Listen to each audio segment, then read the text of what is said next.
અમદાવાદના સોલા પોલીસ સ્ટેશનના કોન્સ્ટેબલ વતી લાંચ લેતો વચેટિયો ઝડપાયો છે। એસીબીએ સરખેજમાં ચાની કિટલી પરથી 50,000ની લાંચ લેતા યુવકને ઝડપી પાડ્યો। સોલામાં દાખલ થયેલા ઠગાઈના ગુનામાં કોન્સ્ટેબલ લક્ષ્મણ મોરીએ લાંચ માંગી હતી। કોન્સ્ટેબલે ફરિયાદીના ભાઈને હેરાન ન કરવા વહેલા જામીન અપાવવા પેટે 1.20 લાખની લાંચ માંગી હતી।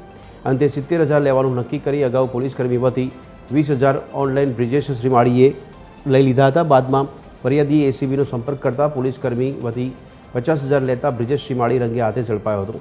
એસીબીએ બંને સામે ગુનો દાખલ કરવાની કાર્યવાહી હાથ ધરી છે। આજ અંગે વધુ વિગત આપી રહ્યા છે અમારા સંવાદદાતા ભાવેશ રાજપૂત। ભાવેશ, જણાવશો આ કેસમાં અત્યારે કયા પ્રકારની કાર્યવાહીને શું વિગતો બહાર આવી રહી છે?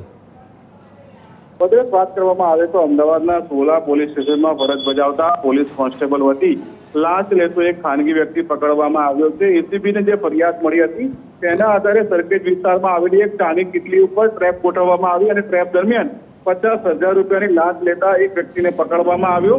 તપાસમાં સામે આવ્યું કે સોલા પોલીસ સ્ટેશનમાં ફરજ બજાવતા પોલીસ કોન્સ્ટેબલ લક્ષ્મણ મોરી કે જે ફરિયાદી છે તેના ભાઈ અને અન્ય વ્યક્તિઓ સામે જે ગુનો દાખલ કરવામાં આવ્યો હતો તેમની સામે કાર્યવાહી કરવા બાબતે લાંચ માંગી હતી અને શરૂઆતમાં 1.20 લાખની લાંચ માંગી છેલ્લે 70,000 લેવાનું નક્કી કર્યું હતું અને જે તે સમયે આરોપી વતી જે ખાનગી વ્યક્તિ છે તેણે બ્રિજેશ શ્રીમાળીએ પોતાના એકાઉન્ટમાં 20,000 રૂપિયા ઓનલાઈન ટ્રાન્સફર કરાવ્યા અને બાકીના 50,000 જ્યારે લેવા ગયો ત્યારે એસીબીને પકડ્યો છે, પરંતુ પોલીસ કોન્સ્ટેબલ હજુ પણ પકડવાનો બાકી હોય તેની ધરપકડની કાર્યવાહી હાથ ધરી છે। ભદ્રેશ।